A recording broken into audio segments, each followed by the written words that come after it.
Bonjour à tous, je suis Eric R, le sexothérapeute qui parle d'éjaculation prématurée. Dans cette vidéo, je vais vous présenter mon parcours parce que je me suis rendu compte que je n'avais jamais fait depuis la création de cette chaîne. Donc si vous êtes un habitué de la chaîne ou que simplement vous êtes curieux d'entendre une histoire de reconversion professionnelle vers un métier aussi peu courant que spécialiste de l'éjaculation prématurée, à ce moment-là, cette vidéo est faite pour vous. Je vais vous raconter comment je me suis reconverti en spécialiste de l'éjaculation prématurée et comment j'ai créé cette chaîne, mais on va aussi parler de l'avenir, je vais en profiter parce que j'ai deux annonces. D'abord, cette chaîne va un peu changer.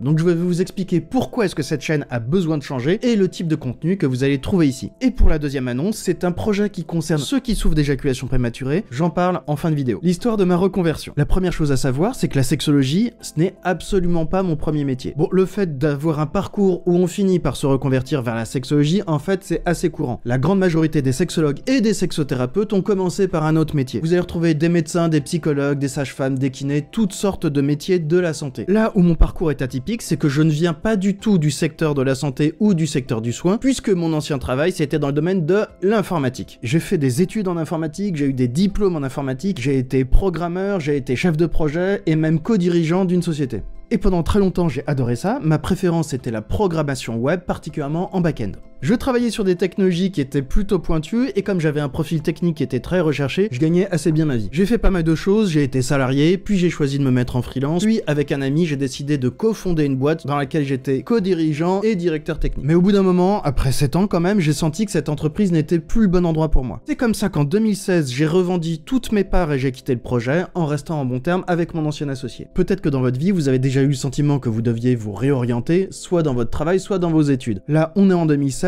et je suis en plein dedans. Je viens de quitter un projet qui m'a occupé pendant 7 ans et je dois décider ce qui vient après. Bon, je suis pas à plaindre à ce moment-là puisque, encore une fois, j'ai un profil technique qui est très recherché, ce qui fait que sans même chercher du travail, il y a régulièrement des chasseurs de tête qui vont me contacter pour me proposer du boulot. À ce moment-là, par exemple, je peux facilement rejoindre une société en tant que salarié et tenter de monter les échelons, mais bof. Ou alors, je peux aussi rester en freelance, changer régulièrement de mission pour avoir de la variété et rester bien payé. Mais même ça, ça me fait pas envie. Bon, vous l'avez compris, du coup, c'est en 2016 que je choisis de complètement quitter l'informatique, de me réorienter complètement et de me diriger vers ce nouveau projet qui me trottait en réalité dans la tête depuis déjà un bon moment. Alors, et quitter l'informatique pour la sexologie, à ce moment-là, je sais même pas si c'est possible. J'avais pas fait d'études et surtout, j'avais pas de réseau, donc je savais même pas si j'allais pouvoir y arriver. Mais ce que je savais par contre, c'est à quel point j'avais envie d'essayer. J'ai toujours eu une chance, c'est que j'ai toujours travaillé dans des domaines qui me plaisaient énormément. Et pendant très longtemps, la programmation, j'ai vraiment adoré ça. Je passais mes soirées à travailler sur des projets perso, à apprendre des nouveaux langages pour le plaisir. Ça a vraiment été des années de plaisir et de bonheur pour moi à travailler sur du code. C'est quelque chose que j'ai adoré faire. Mais je me suis rendu compte simplement qu'avec le temps, c'est malheureusement quelque chose qui m'a quitté. À ce moment-là, ça faisait déjà quelques années que j'avais arrêté de programmer le soir et le week-end pour le plaisir et même suivre les dernières nouveautés technologiques, c'était plus quelque chose qui me passionnait vraiment. En revanche, en 2016, depuis déjà au moins 2 ans, j'étais passionné par la sexologie. Et là, ça a vraiment été pour moi une nouvelle énorme passion. En secret, depuis 2 ans, ça faisait déjà un bon moment que je lisais de plus en plus de livres sur le sujet. Alors au début, j'ai commencé par des livres sur la sexualité qui étaient des livres grand public, et de plus en plus, sur mon temps libre, je passais mon temps à lire des manuels qui étaient destinés à des étudiants, et je commençais déjà à lire des livres techniques en anglais à destination des professionnels. C'est pour ça qu'en 2016,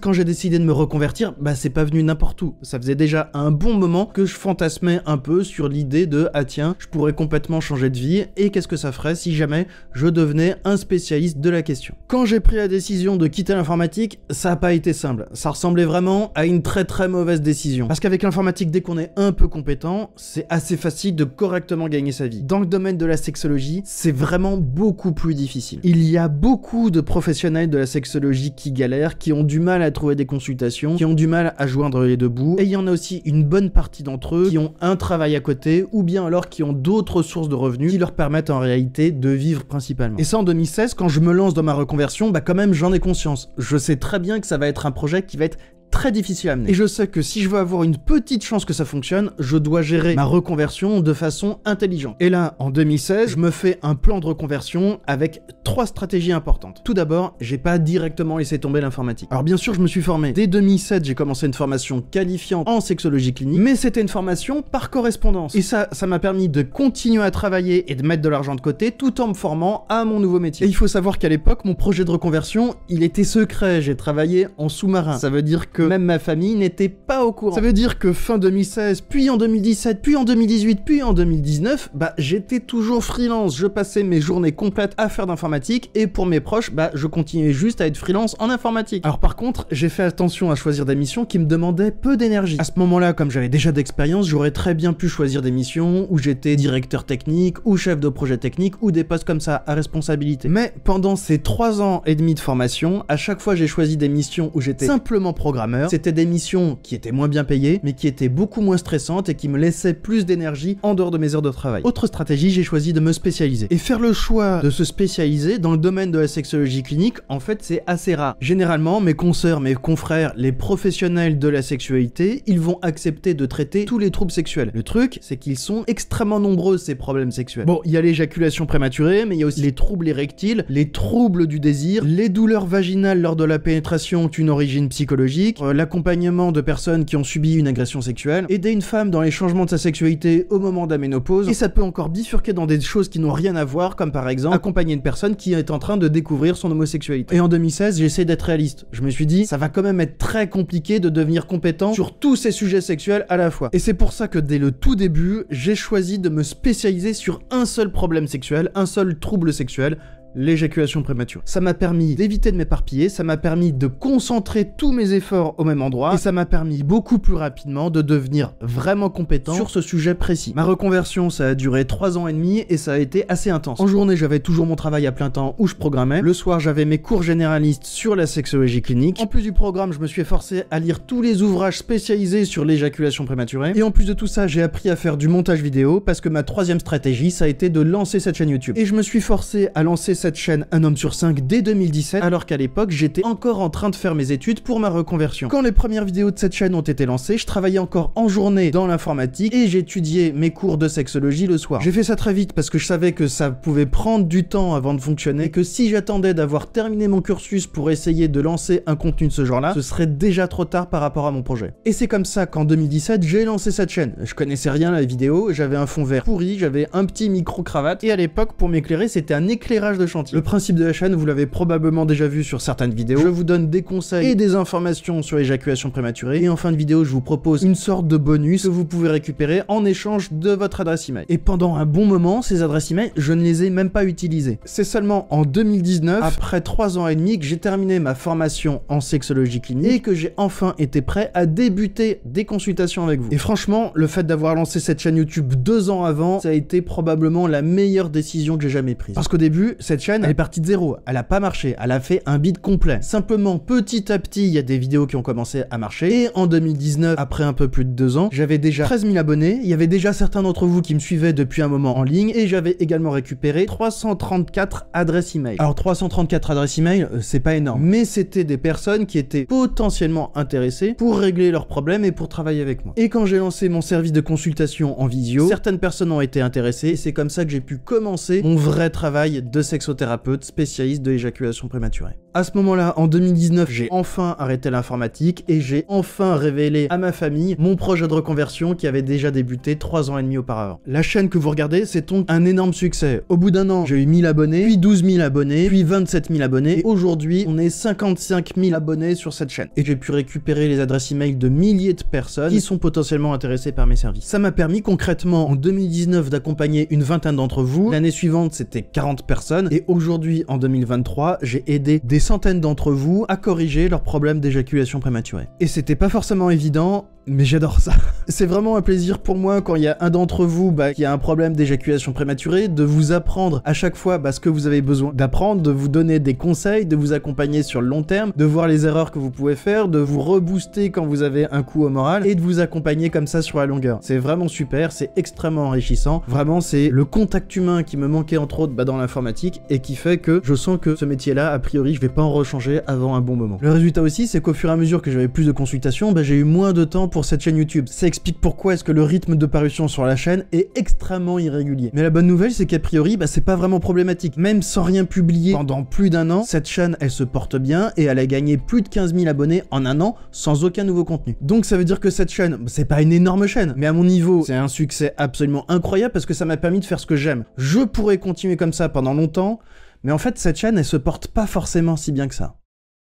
Il faut savoir que YouTube, pour moi, c'est pas juste un outil, c'est vraiment une passion. Je passe énormément de mon temps sur YouTube pour le plaisir. Et les vraies chaînes que je trouve réellement intéressantes, c'est celles où le créateur ou la créatrice met ses tripes dans ses contenus, partage vraiment sa passion, et que c'est quelque chose qu'on ressent quand on regarde la vidéo. Et le problème actuel de cette chaîne, c'est que c'est pas vraiment ça. Je vous ai raconté sa création. Au début, cette chaîne, elle a plus été pensée comme étant une sorte d'outil marketing pour m'aider dans ma reconversion, que comme quelque chose qui allait réellement me passionner sur le long terme. Et le problème, c'est que cette passion, cette envie de partager, j'ai pas toujours l'impression qu'on la ressente suffisamment, en tout cas, actuellement sur cette chaîne. Et ça, c'est pas quelque chose qui me plaît. Et pourtant, la chaîne, encore une fois, elle se porte bien, hein. Je pourrais tout à fait continuer à faire tourner ma boutique en tournant juste 2 ou 3 vidéos par an, parfois un peu plus. Je sais qu'il y a à peu près une vidéo sur 5 qui va faire plusieurs centaines de milliers de vues et qui va m'assurer du travail. Sauf qu'à la base, si j'ai fait une reconversion, c'était pour faire quelque chose qui me plaît vraiment. Et là, je trouve que cette chaîne, ça manque d'âme. Et c'est pour cette raison qu'il va y avoir des nouveautés sur la chaîne. Pour continuer à trouver du plaisir à publier des contenus sur cette chaîne qui me plaisent vraiment, j'ai besoin d'aborder des thèmes qui ne sont pas liés à l'éjaculation prématurée. Donc je vais continuer à publier ici du contenu sur l'éjaculation prématurée, mais pas uniquement. Et en fait, pour tout vous dire, j'ai déjà commencé à aborder d'autres sujets. L'année dernière, j'ai créé un compte sur TikTok et un compte sur Instagram. Et ça, je crois que je n'en ai parlé personne, ni sur la chaîne YouTube, ni dans les emails. En tout cas, je crois. Et pendant l'été de l'année dernière, j'ai déjà publié une vingtaine de vidéos qui parlent de sexualité, mais pas d'éjaculation prématurée. Je me suis fait plaisir, c'est parti dans tous les sens. J'ai parlé de prostitution chez les manchots, j'ai parlé de la pilule du lendemain, de l'homosexualité chez les animaux, etc., etc. Et c'est aussi pour ça que la sexualité, c'est un domaine qui me passionne. C'est parce que c'est un domaine qui est en même temps extrêmement intime, mais aussi extrêmement large. Et c'est la raison pour laquelle sur cette chaîne, encore une fois, je vais continuer à parler d'éjaculation précoce, mais pas seulement. Je vais aussi parler de sexualité et de psychologie, de sexualité et de sociologie, de sexualité et d'histoire, etc., etc. Je vais commencer par publier ici au format short les vidéos que j'avais déjà créées l'année dernière, mais il y en a d'autres qui vont arriver au format court et au format long. Est-ce que ces nouveaux sujets vont vous plaire? J'espère. Et avant de passer à mon annonce de projet là, je dois vous dire que pour la fréquence de publication ici, je ne peux toujours rien vous promettre. YouTube, ça nous rapporte toujours rien, en tout cas pas directement. Vous voyez bien, il n'y a pas de placement de produit, il n'y a pas de coupure de pub en milieu, j'ai désactivé ça, etc. Ça veut dire que pour publier ici, je me débrouille toujours seul et j'ai toujours toutes mes consultations à côté. Donc en termes de disponibilité et de fréquence de publication, je peux vraiment rien vous promettre. Et maintenant, la dernière annonce. Je vais de nouveau animer des ateliers sexologiques que vous allez pouvoir suivre en live derrière votre écran. Ça commence mercredi et je vais en faire ensuite régulièrement pendant plusieurs années. Cet atelier, je l'avais déjà fait 1 ou 2 fois, je crois, il y a 2 ans. Je l'ai complètement réécrit. L'atelier s'appelle « Comment prolonger la pénétration pendant 10 minutes ». Et je précise que le titre n'a pas été choisi au hasard. Vous apprendre comment vous pouvez réussir à prolonger la pénétration jusqu'à 10 minutes de pénétration, c'est au cœur de mon travail. Dans mon métier, la plupart des hommes que j'accompagne, c'est des hommes qui éjaculent environ au bout de 30 secondes de pénétration, et je m'appuie sur la sexologie clinique et en particulier sur la thérapie sexo-fonctionnelle pour leur apprendre par une rééducation sexuelle à prolonger la durée de la pénétration jusqu'à 10 minutes. Et c'est justement le détail de cette rééducation sexuelle dont vous avez peut-être besoin qui va être expliqué pendant cet atelier en live, gratuitement, et que vous allez pouvoir suivre pendant plus d'1 heure à partir de mercredi prochain. Mais même si vous regardez cette vidéo très longtemps après cette publication, je prévois de faire ces ateliers au moins pendant 2 ans régulièrement, donc cliquez sur le lien, vous pourrez accéder à la prochaine date. Ça y est, je vous ai tout dit, j'espère que les nouveaux contenus vont vous intéresser. Merci d'avoir regardé cette vidéo, à bientôt pour d'autres vidéos, au revoir.